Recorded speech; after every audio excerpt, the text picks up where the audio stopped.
10:10 de la noche, aquí seguimos en El Gato y si les parece vamos a hablar de una de las noticias que a buen seguro ustedes habrán visto en los telediarios, con lo cual toca ahora analizar en los digitales del Español, de OK Diario, y son informaciones, yo me atrevería a decir, preocupantes sobre la Casa del Rey, sobre el rey emérito Juan Carlos I.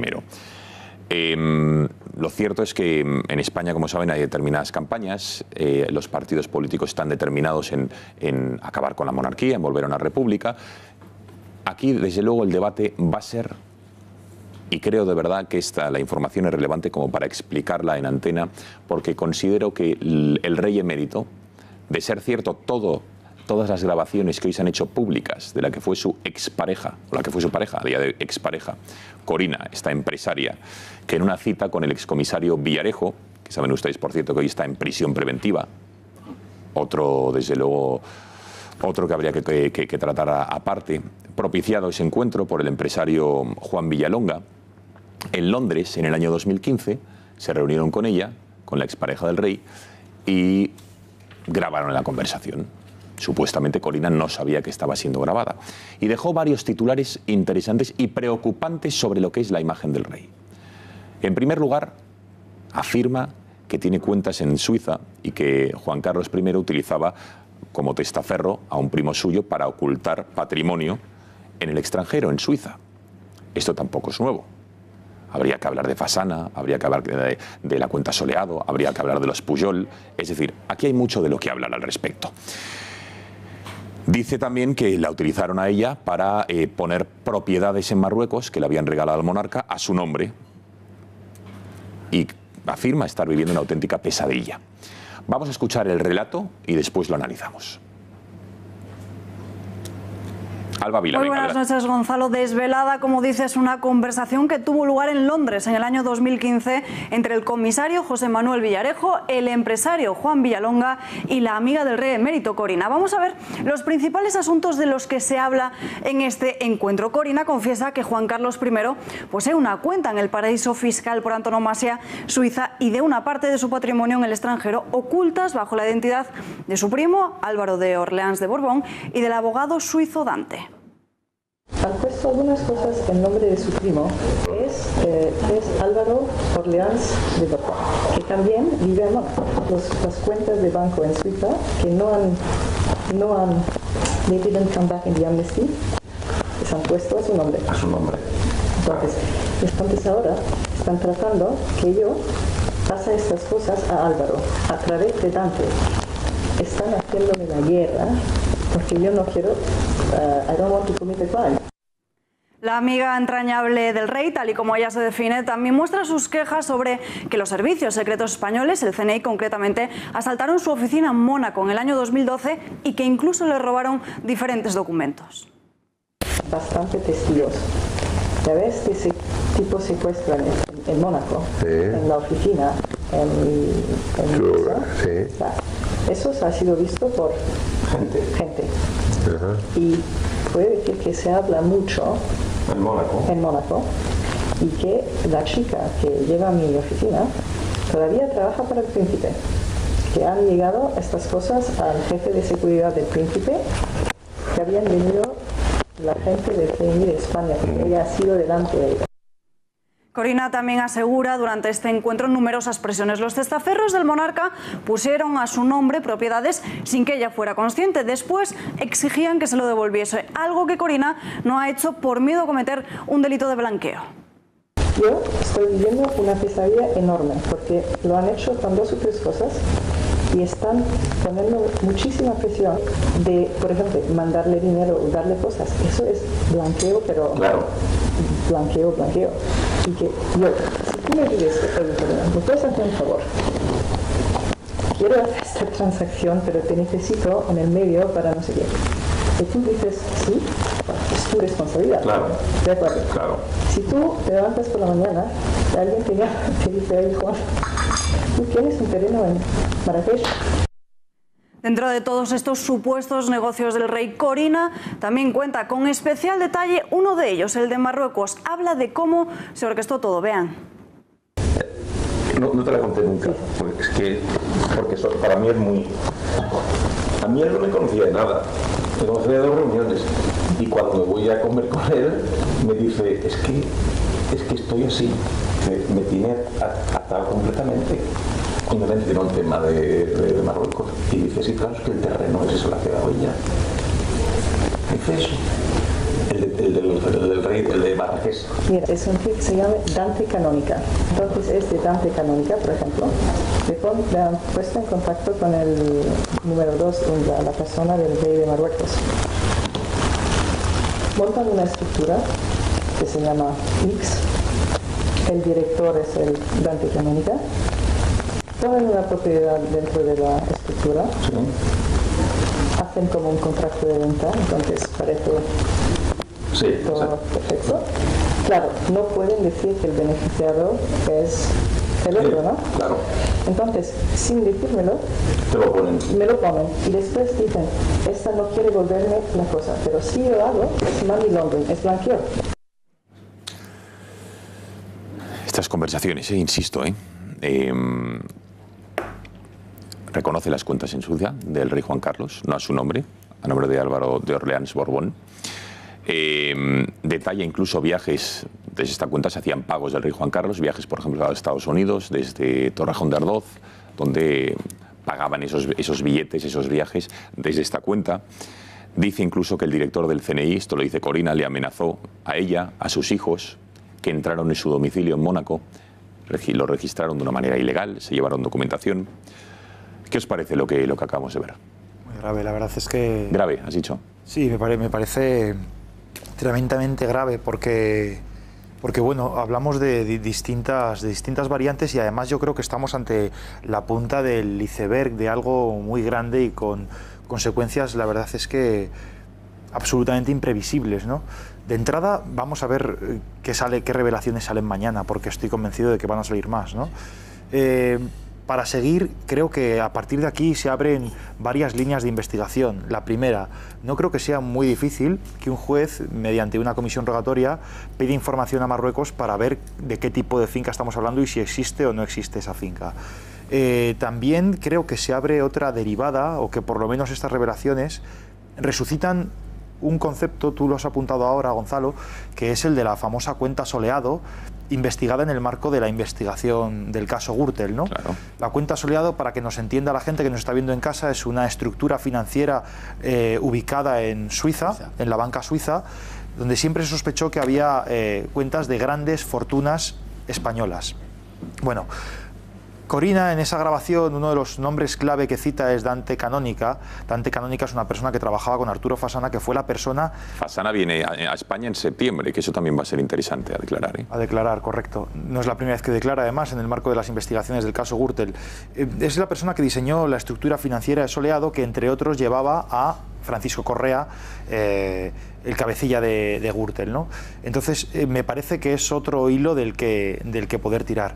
Y luego está el papel también del CNI. Si todo esto que cuenta Corina es cierto, a mí de entrada me resulta muy chabacano que el máximo responsable de los servicios secretos de un país vaya en persona a Londres a amenazar a nadie. Me parece que no es la función que debería desempeñar los servicios secretos de un Estado, ¿no? Eso por poner encima de la mesa una primera valoración. De verdad sí que me parece muy grave, y hay que recordar que actualmente en la Audiencia Nacional se está investigando una causa que es la llamada Operación Tándem, en la que, por cierto, hoy hemos conocido la detención de un histórico comisario como es Enrique García Castaño, por su vinculación también con Villarejo, una persona muy conocida en las fuerzas de seguridad y con mucho poder en los últimos, te diría que casi 30 años. Bueno, en la Audiencia Nacional se investiga la Operación Tándem. La Operación Tándem, para que nos hagamos una idea, es la detención de Villarejo y el posterior registro de todos sus domicilios. Y de esos registros, las fuerzas y cuerpos de seguridad se llevaron una cantidad ingente de documentación. También audios, porque Villarejo, es verdad, y lo han dicho ya muchas personas de su entorno, grababa a mucha gente. Entonces, entiendo que ahora mismo la Fiscalía, en sus manos, los fiscales que están investigando la Operación Tándem, si no tienen ya o no han encontrado ya estas grabaciones, tienen que estar a punto de hacerlo, o lo harán en un futuro, con lo cual abre la puerta a una investigación en la Audiencia Nacional sobre todas estas revelaciones. Decía Requeijo, gravísimo.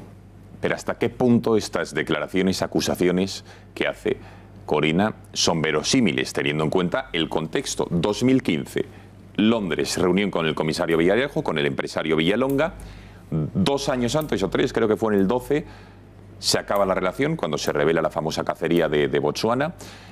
No sé si incluso podemos hablar de que acabaron bien, acabaron mal, pero ella dice, no, a mí no me dio las fincas de los terrenos de Marruecos por amor o porque me quería, no, lo hacía con una intencionalidad fiscal. Es decir, que ahí se nota incluso cierto resentimiento, podemos hablar. Venga, ¿qué os parece la más valoración? Yo creo que lo gordo cuando se acredites los fondos en Suiza, fundamentalmente la cuenta Soleado, se hablan de cifras enormes, de cifras de 15.000 millones y de ese tipo, de muchos españoles y de muchos políticos españoles.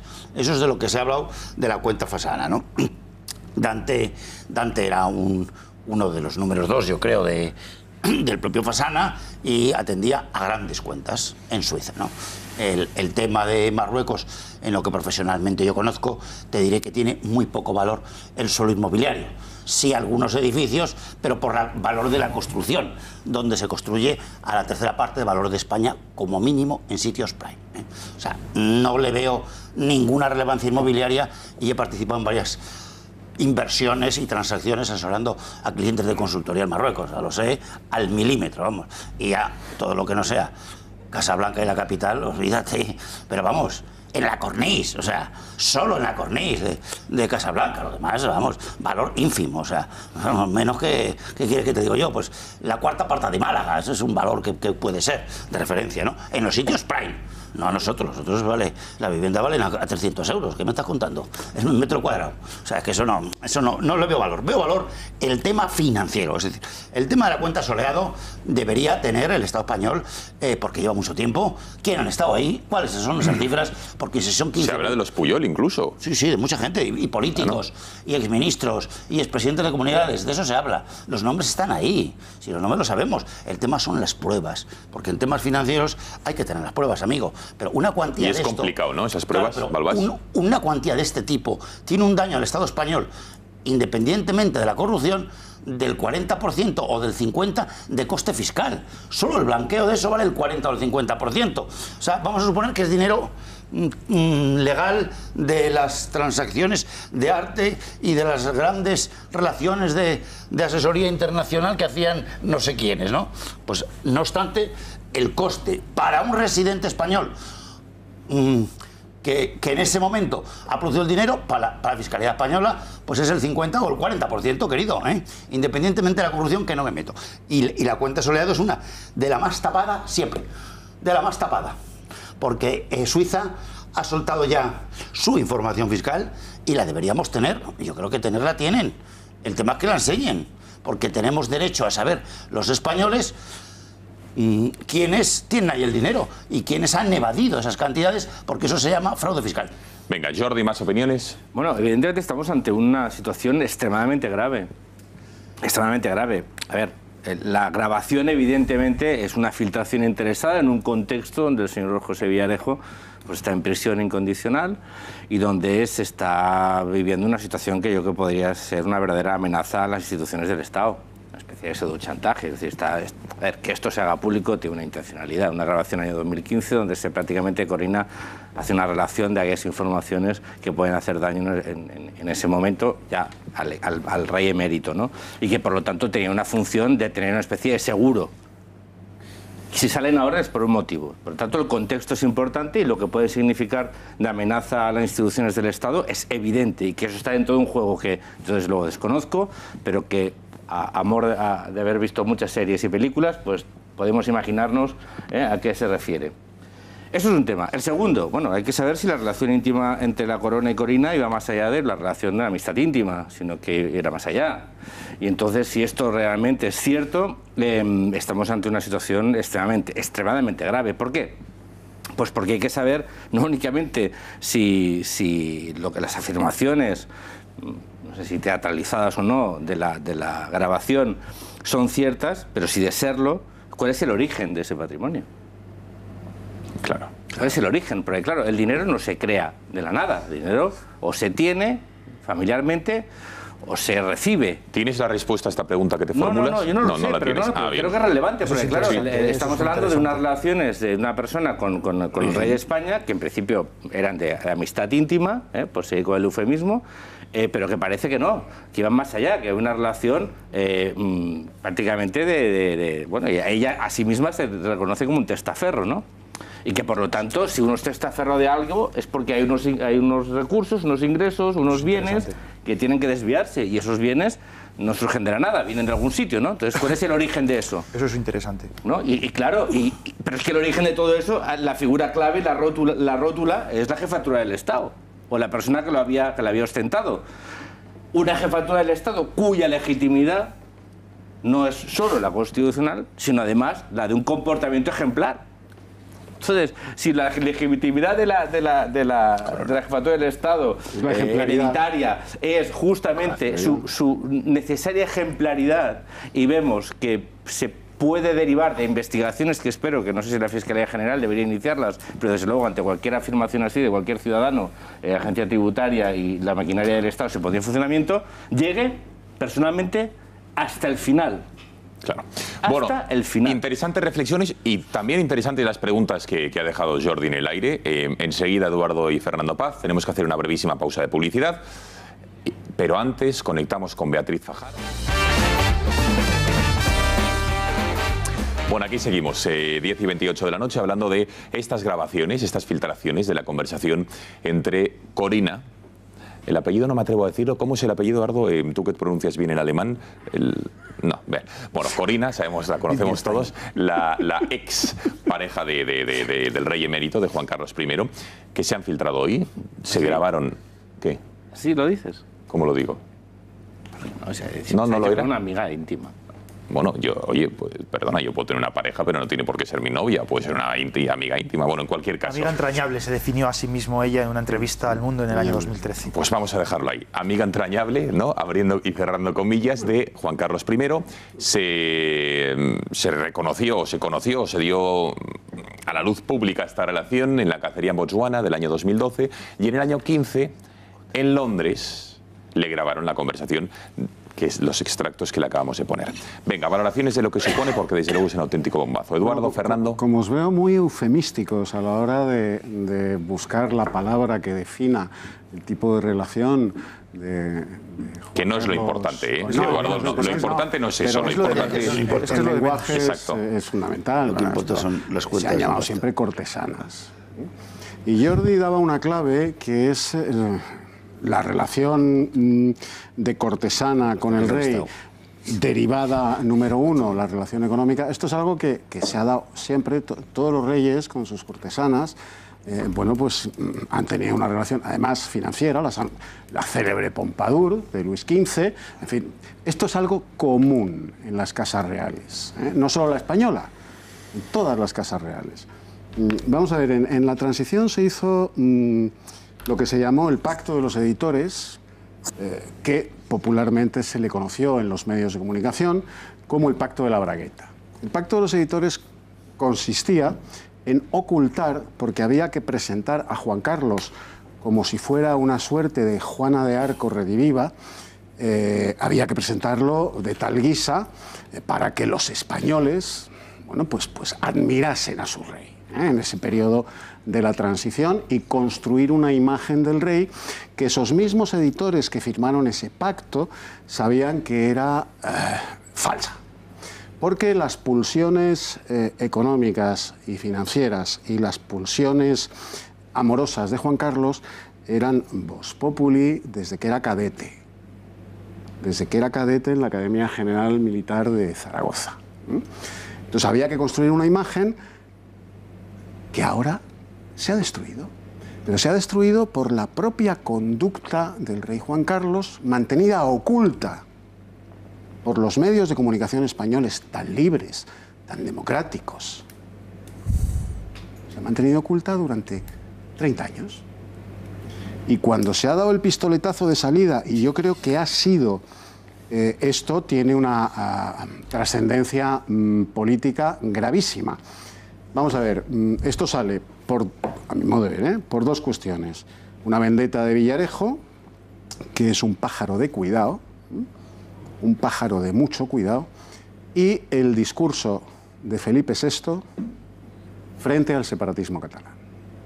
Cuando las palabras de Felipe VI frente al separatismo catalán logran que más de 1,5 millones de españoles se manifiesten 2 veces seguidas en el corazón del movimiento separatista catalán, en Barcelona, eso no se le ha perdonado. El único vínculo que hoy hilvana a la nación española, la más antigua nación-estado del mundo, en tanto en cuanto es la primera nación-estado de Occidente, es la corona. Yo no sé si esto es verdad. Puedo suponer que sí, conociendo el historial de pulsiones financieras y carnales de Juan Carlos. Pero el objetivo de esta verdad, en caso de que lo sea una más, el objetivo de esta verdad no es destrozar a Corina, pulverizar la imagen del rey. No, no. El objetivo de esto es que caiga la monarquía. En tanto en cuanto la monarquía es hoy, desgraciadamente así es, el único hilván que sujeta mal que bien la unidad nacional española. Cayendo la monarquía vendría lo que tú has apuntado en tu planteamiento inicial. Vendría una república patrocinada, tutelada y gobernada por los separatistas, los podemitas y los socialistas. E iríamos a eso que el PSOE venera, que es el federalismo, y que los separatistas no aceptan y que los podemitas tampoco. Fernando. Bueno, a mí lo que más me llama la atención de todo esto es, bueno, en primer lugar, obviamente, la actitud de esta señorita cortesana, que tendrá su razón de ser, con toda seguridad, y tiene su razón de ser y se trasluce algo en la conversación porque se siente utilizada, evidentemente. Es la razón por la que ella saca esto adelante. Corina Susanne Wittgenstein, que tampoco es tan difícil de decir. Efectivamente, Eduardo. No lo digo precisamente por Eduardo. Es que me sacas de Nietzsche, que es facilito de pronunciar, o de Heidegger. Friedrich. Bueno, aquí sabemos que tenemos Eduardo. Paz no solo viene aquí como historiador, sino también como políglota. Venga, por favor. Sí, señor. Bueno, Goethe también lo sé decir. Venga.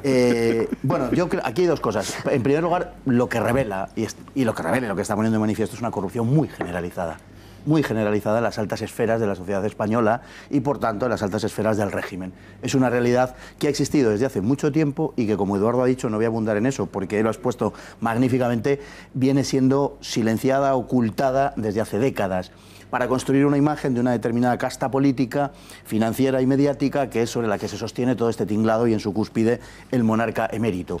Aquí han estado durmiendo el sueño de los justos, informaciones acerca del primero de los españoles durante décadas, informaciones que en muchos casos eran del dominio público, efectivamente, y que estaban en esos cajones de directores de periódicos que utilizaban para proteger al régimen en gran parte y también, obviamente, como un arma de protección también para ellos. Y lo que sucede en este caso es que esto puede ser utilizado, y de hecho lo va a ser abundantemente, y ya lo está siendo, porque ya han saltado a la palestra algunos de los clásicos, por aquellos que quieren terminar con el régimen del 78.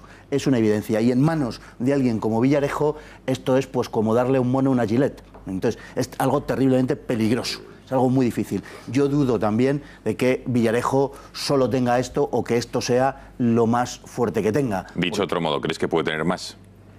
Hombre, conociendo así un poco al personaje, por sus obras les conoceréis, sí.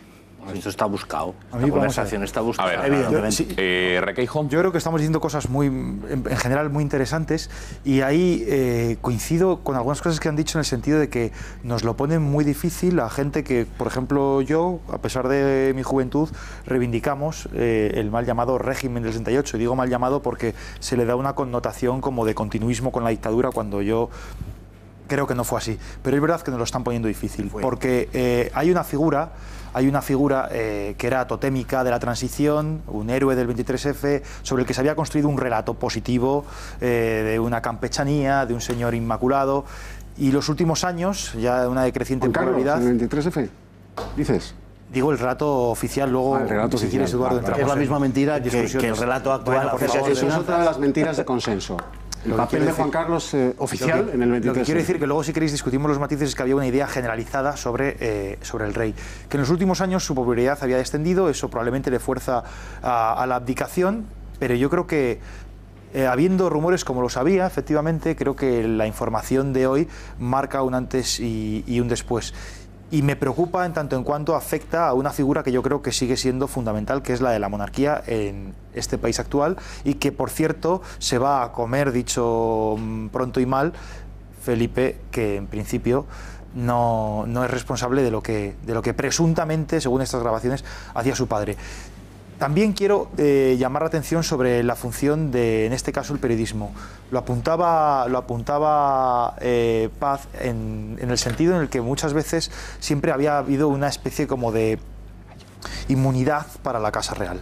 Y creo que eso empezó a romperse, y creo que en parte es positivo, en parte no, creo que es positivo. Creo que cuando alguien tiene un hecho que es real, que es relevante y que interesa a los lectores, hay que darlo, cueste lo que cueste. Y desgraciadamente la democracia... Pero será... Alejandro, el debate sería, antes eso no se daba y ahora sí se da. Y ahora sí se da, esa especie de búnker informativo que había en torno a la Casa Real. Es cierto. E incluso yo creo que se han traspasado determinadas líneas, porque ya incluso con saña por algunos medios. Pero oye, lo que antes se ocultaba, como bien decían Fernando y Eduardo, ahora ya todo lo contrario. Se ha roto esa burbuja. Es que date cuenta de una cosa, Gonzalo. Esta mañana estas informaciones de los compañeros del Español y los compañeros de OK Diario salen a primera hora.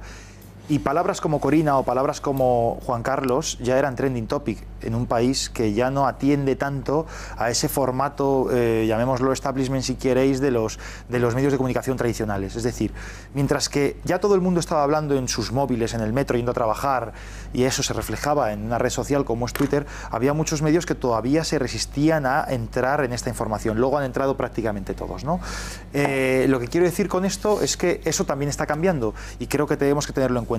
Se habla de la palabra filtración siempre como algo negativo.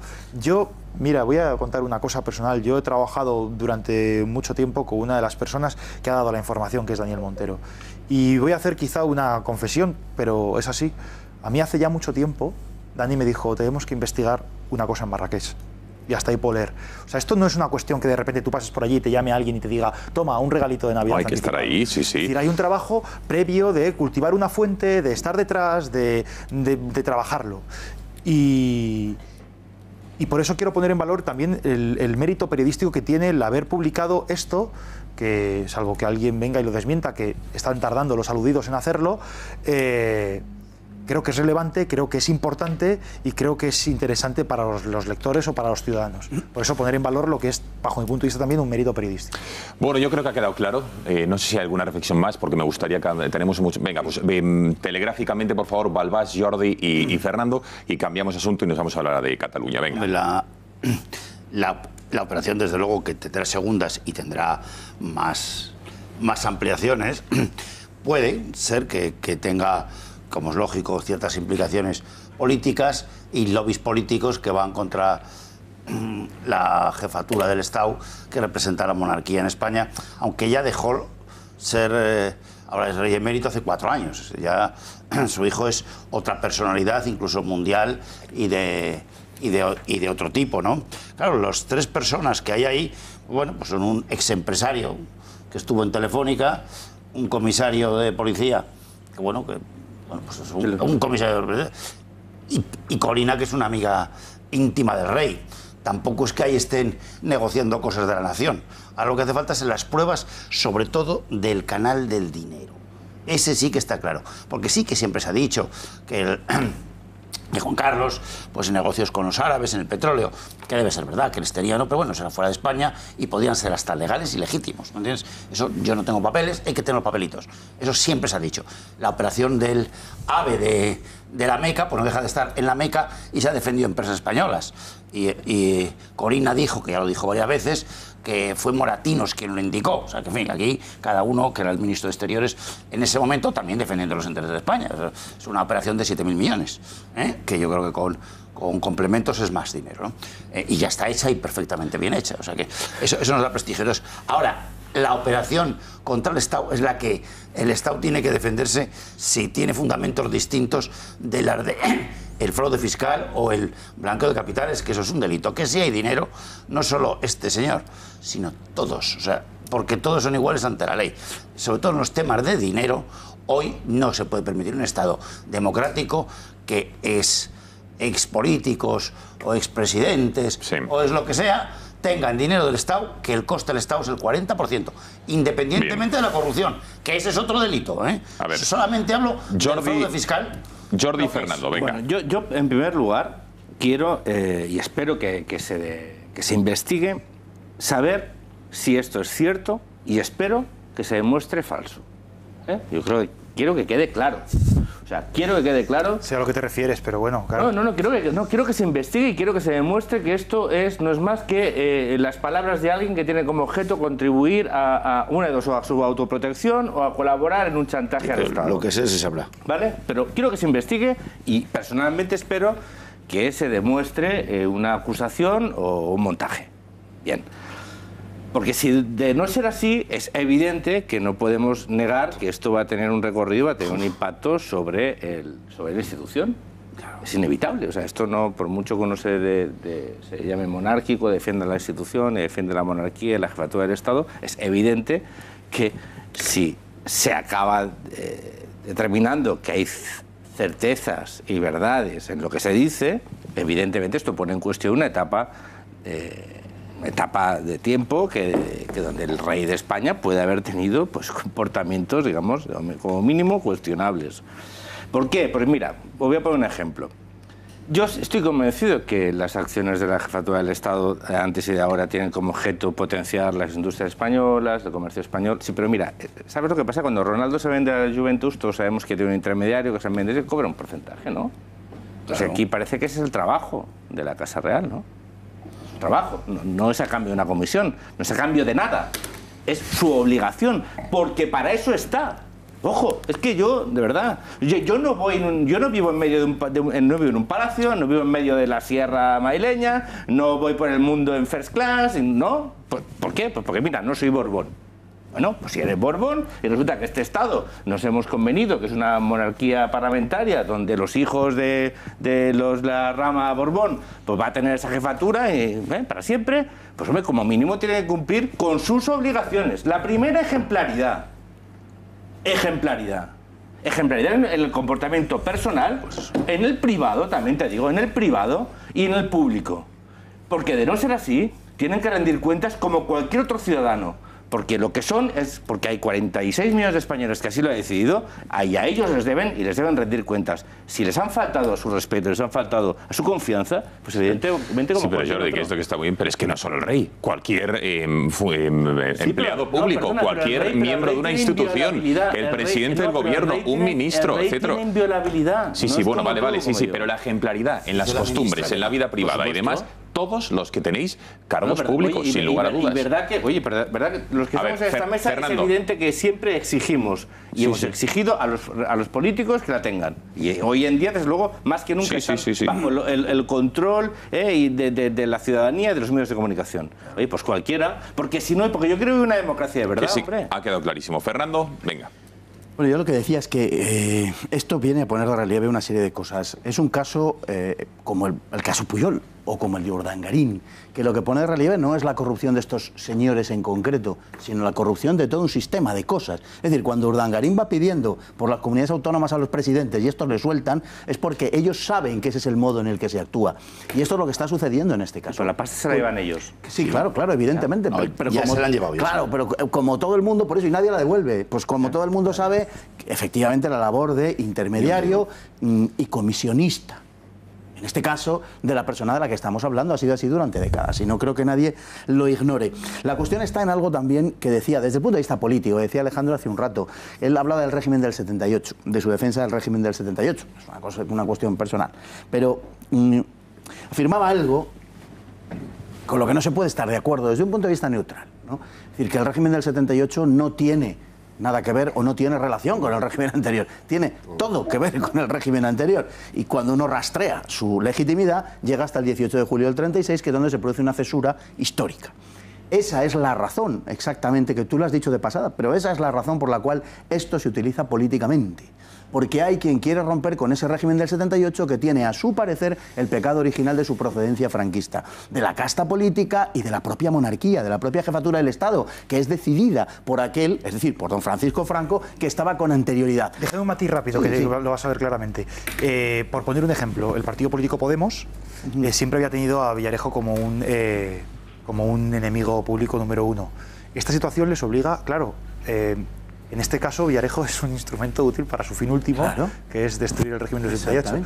Por eso van a tener que hacer un equilibrio muy complicado para valorar esta información que hemos conocido hoy y al mismo tiempo seguir denostando todo lo que venía de Villarejo, ¿no? Claro, pero eso a ellos les importa poco. Es decir, a ellos, vamos, en cuestiones morales no serán sospechosos, y creo que se me entiende bien, claramente. A ellos lo que les importa es la finalidad. Si esto justifica utilizarlo como ariete contra el régimen del 78, lo harán. Y, por supuesto, a nadie le puede caber la menor duda de que, desde el punto de vista político, esto es un golpe para la institución. No lo es solo para Juan Carlos de Borbón, lo es para la institución. Y, naturalmente, en este momento, por el que transitamos, que Dios quiera que sea corto, pero que no tiene pinta, la institución necesita ser fuerte para afrontar los retos, sobre todo referidos a la unidad de España, claro, que tenemos presentes en este momento. Hay quien quiere pescar en río revuelto, obviamente. Claro. Bueno, pues la unidad de España, evidentemente, está en entredicho. ¿Quién está aprovechando estas conversaciones que se han filtrado, grabadas por Villarejo? Es evidentemente el separatismo.